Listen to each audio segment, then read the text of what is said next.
کھیر بھیجے، کوئی محرم کے حلوے بھیجے، کوئی 12 ربیع الاول کی کھیر بھیجے، کوئی سالگرہ کا کیک بھیجے، کوئی کرسمس کا کیک بھیجے، کوئی دیوالی کا کیک بھیجے، اس کو لیتے ہوئے یہ خیال نہیں آتا کہ یہ دین رسول صلی اللہ علیہ وسلم سے بغاوت کر رہا، اس کا یہ عمل قرآن و حدیث کے خلاف ہے۔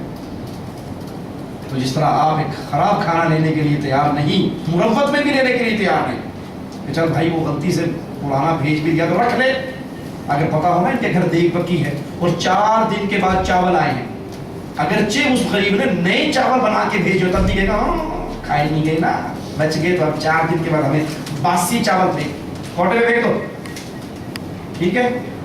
جب اپنے بارے میں اتنی غیرت کھاتے ہو تو دین رسول صلی اللہ علیہ وسلم کے بارے میں دل میں غیرت نہیں آتی کہ جو عمل غیر شرعی ہے۔ اچھا اس میں کچھ لوگ ہیں کہ حرج کیا ہے، ہم نے لے لیا تو حرج کیا۔ حرج یہ ہے کہ آپ نے اس کو غلط کام پہ نہیں ٹوکا، وہ اور پختہ ہو گیا اپنی بدعقیدگی پہ کہ یار یہ تو دیندار لوگ تھے، انہوں نے لے لیا، اس کا مطلب ہے میں جو کر رہا ہوں ٹھیک کر رہا ہوں۔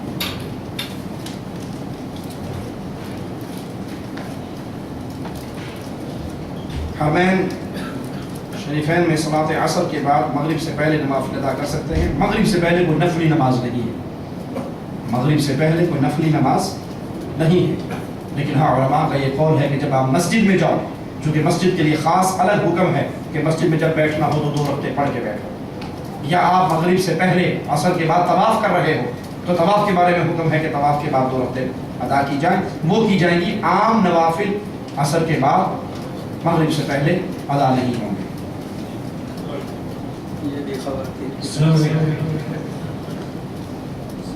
میرا ایک دوسرا جو سوال جس میں نے ذکر کیا تھا کہ آپ کے بیان میں 4 فقہاء کے بارے میں بار بار بیان آیا ہے جو 4 ائمہ ہیں، تو آج جو امت کے اختلاف ختم کروانے کے لیے کیا ہمیں اس چیز کی سمجھانے کی ضرورت نہیں ہے کہ جو 4 ائمہ ہیں، امام مالک، امام حنیفہ اور امام احمد اور امام شافعی، ان کا کوئی بھی قول جو ہے وہ قرآن اور حدیث کے مخالف نہیں ہے؟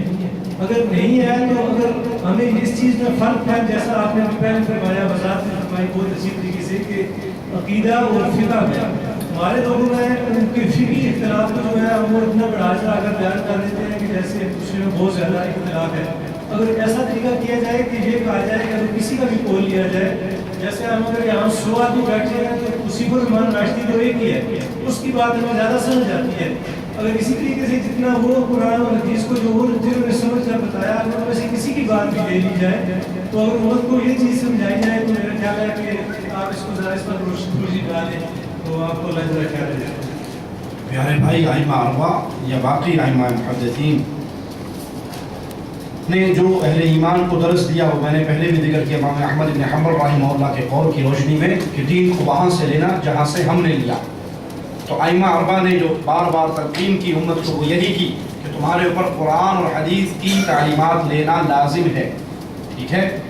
تو میں نے اپنی بات کو پھر دہراتا ہوں کہ جو مسئلہ قرآن کی آیت سے ملتا ہے، رسول اللہ صلی اللہ علیہ وسلم کی حدیث سے ملتا ہے، مومن پہ لازم ہے کہ وہ اس کو لے۔ ایک مسئلے میں اگر قرآن کی آیت نہیں ملتی، حدیث رسول نہیں ملتی، صحابہ کا کوئی عمل نہیں ملتا اور وہ کسی امام کا قول لے لیتا ہے تو کوئی حرج نہیں۔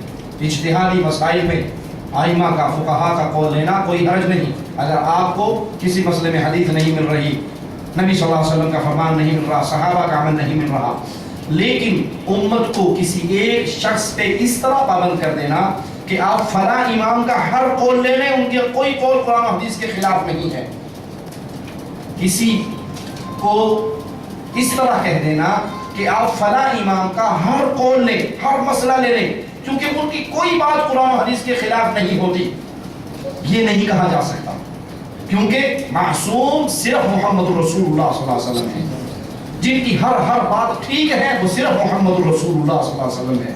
آپ تو 4 اماموں کی یا بزرگوں کی بات کرتے ہیں، صحابہ کرام کی زندگی کی طرف بھی اگر لوٹ آئے، فاروق اعظم کے کئی مسائل آپ کو ملیں گے جو انہوں نے فتوے جاری کیے، آرڈر جاری کیے اور پھر رجوع کیا، فائنل کر دیا، فکس کر دیا کہ آج کے بعد کوئی اپنی بیوی کو حق مہر اس سے زیادہ نہ دے۔ ایک بڑھیا نے ٹوکا، فاروق اعظم نے سر جھکا لیا اور کہا بڑھیا ٹھیک کہتی ہے، عمر سے غلطی ہوئی ہے۔ کیوں؟